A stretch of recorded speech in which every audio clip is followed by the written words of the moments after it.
Well, the sun is shining and I'm back in a tractor, so happy days.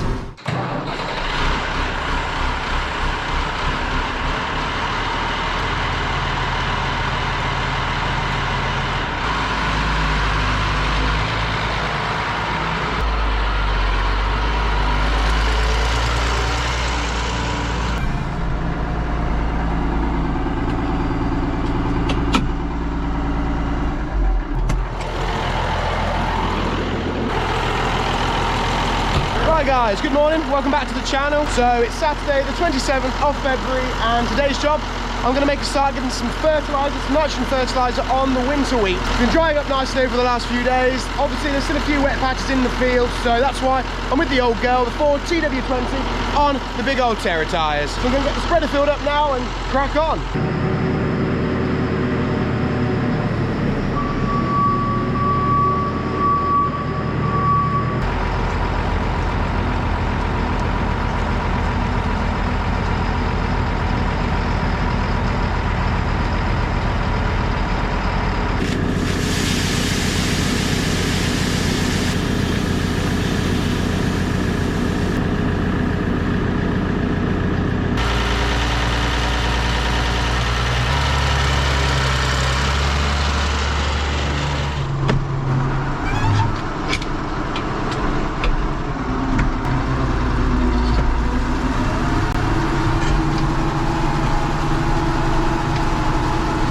Nitrogen fertiliser going on at about 50 kilos an acre, which is about 125 kilos a hectare.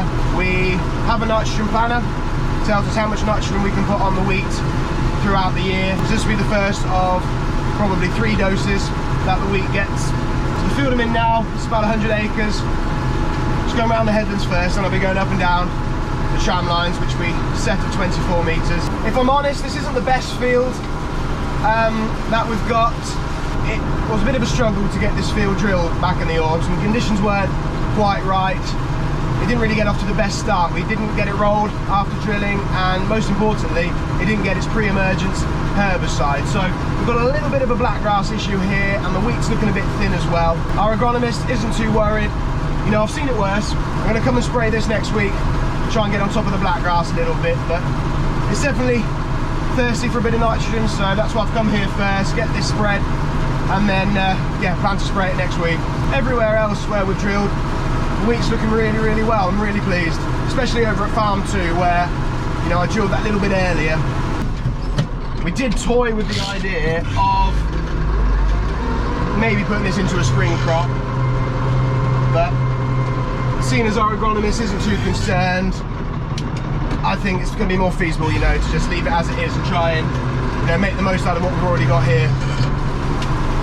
I really wanted to come out with a TM, you know, our new tractor, the new Holland TM. Really looking forward to getting that, you know, put to work. But I'm making use of the Terra tyres today. They are awesome for not making a mess. Got the lid on the hopper shut as well, just in case a bit of muck fixing, because like where I am now, there's a few wet patches, you know, a few damp patches still. Well, the sun is shining and I'm back in a tractor, so happy days.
This is awesome. I'm using a big bag knife today. Big thanks to Yara Fertilisers for sending this out to me.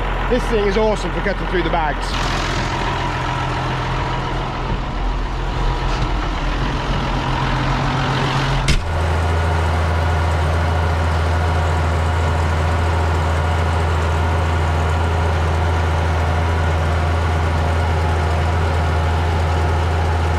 Yeah, it's weird to think that, you know, 3 or 4 weeks ago we had snow, it was bitterly cold. Now the sun is shining. Feels like spring. I'm actually getting quite warm in the cab. Ford aircon is good. So yeah, I just sent the drone up. I'll probably send it up again in a bit when I change fields. Then you guys can see the difference between the crops. And for those wondering about the spreader and why I'm not using our Amazon ZA TS spreader, 2 reasons really. Because I want to be, you know, in the old Ford with the big tyres, I'm not quite sure how the Ford would get on lifting it. It's quite a big bit of kit. And the other reason is, if I'm being perfectly honest, I'm not getting on so well with it. I can't quite get the rate to set right. It keeps throwing out too much ferts, and no matter how many times I try and calibrate it and mess around with the settings, I can't seem to get it to work very well. So we are thinking now we might get a new spreader, get an upgraded version of the Sulky, the one I'm using now, probably a bigger capacity. But yeah, just keep it simple, no tech, just a nice simple machine. Me and Dad both agree that, well, I don't know, we've both been put off technology a bit with tractors and bits of kit. So yeah, maybe just a nice simple spreader is the way to go. This thing though, it's brilliant. This has done thousands of acres and it's still going strong. Can't beat it.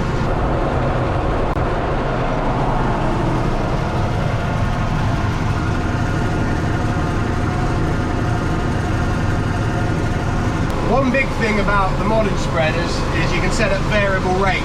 So you can be putting on less or more fertiliser in a field, you know, where it's needed more or where it's needed less. But in the old Ford, with this spreader on, if you want to, you know, up the rate through a bad bit, just kick the dual power button down with your foot, drop the speed down slightly, and yeah, it'll put more on. That's pretty simple variable rate right there, that is. But yeah, the Terra tyres doing a great job.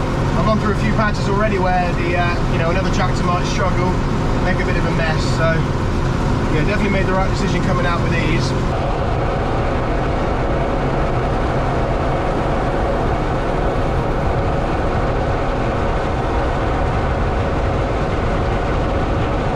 Right, so nearly finished this field now. What I'll do is I'll go back to the yard and make a start on some of the fields near home. There's still a few areas that are a bit wet, so there's some that I'll leave for another few days, let it dry out a bit more, but I'll do as much as I can today.